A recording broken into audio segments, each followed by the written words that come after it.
Hi, I am back. It's super hot. I complained last time and I'm complaining again because it's so hot I can't even open my windows because all the warmth will just come in and there is no air conditioner. I feel like I'm becoming more British talking about the weather all the time. Russians would never do that. Never mind. And now to the fun part, the lectures. I hope you all know that there are just 3 terms in Cambridge: Michaelmas, Lent and Easter. Each of the terms is just 8 weeks. Each term we also had new lecture courses. A lecture course is anything between 8 and 24 lectures. What I liked about my first year is that all my lecture courses were the same length. A couple of lecture courses would finish all on the same day and the next set would start in a couple of days. So there would be this gap when you stop doing supervision work for some of the courses, but you still don't have enough knowledge to start doing it for the next set, so that was good. In Lent term for Komsky we started algorithms, discrete maths and operating systems. For physics it was waves and then it went into relativity and rotational mechanics. And maths just kind of continues throughout the year. We have 3 different lectures, 1 lecture per term. So it's not really about the topics, it's about how the lecturer presents the material. And let's just say the second wasn't the best. Zero, it's inhomogeneous. Again, those are definitions, you need to know them. The space of solutions of an inhomogeneous first order ODE is not linear.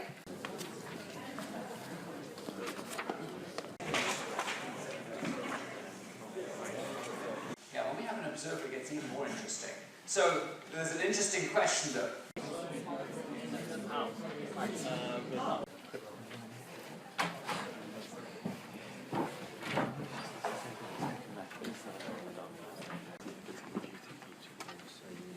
It's amazing how all of the 3 terms are the same length, but the Lent one feels the longest. It's probably because I spent half of my Michaelmas settling down, doing all the international stuff and figuring out people's names. And Easter feels kind of shorter because of all the exams. So what people do is they just have a lot of fun during Lent term. In December I kind of felt that I needed a break, and during Christmas I caught up with all my work because I worked all 5 weeks. Don't do that. So Lent was like a fresh start for me and I was like, I should probably do some sports or extracurriculums. I continued doing archery that I started in October.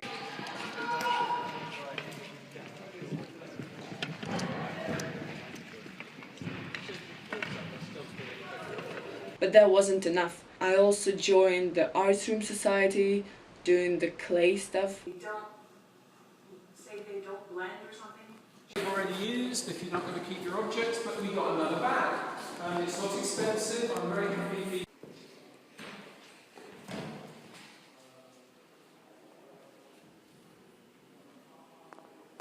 I was still going to badminton and I also joined a Python course just for the girls. So Lent was fun.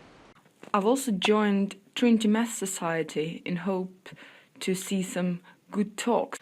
Their first meeting this Monday and they're screening Mean Girls. Somewhere in the middle of the term I realized that algorithms was just too big a course to keep it up, and for some reason I thought that studying in my room was just not enough. If everyone goes to the library, I should go to the library, and not only should I do that, I should probably stay there for a really long time. What I didn't realize is I just wasn't the kind of person who would stay there up all night making notes. But I did try once to pull an all-nighter, which turned out to be like a third of all-nighter. I can't say it was unproductive, but really after 11 p.m. it's not the best thing to just sit there feeling really sleepy and looking at each other. There will be people around you and it will seem as if they're working, but actually if you stand up and just walk through the library, you'll see they all are on Facebook, on YouTube, playing games, so it's all just a nice picture.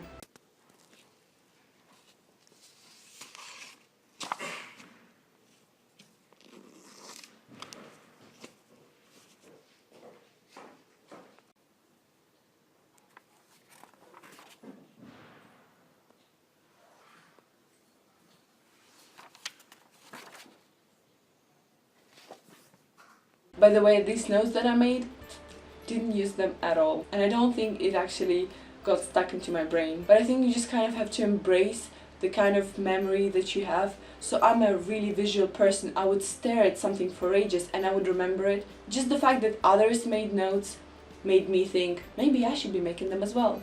That was wrong. And this is it for now. Stay tuned, because in the next couple of videos you'll see how I went to a Cambridge hackathon where I was volunteering, and I also went to TEDx Cambridge. And obviously the update that's the most important is... And the most important part is obviously the kitchen. They finally did what they promised here, to remove stuff after 24 hours. And yes, look at this. Amazing. Plus we got a new shiny kettle. And with the bedside lamp that was so faint, I wasn't using it at all. I can now light up the whole room even without the main lighting. Thank you so much for watching. I really appreciate your likes. It makes my heart melt. So if you haven't subscribed, please click down below and I'll see you in the next video. Bye!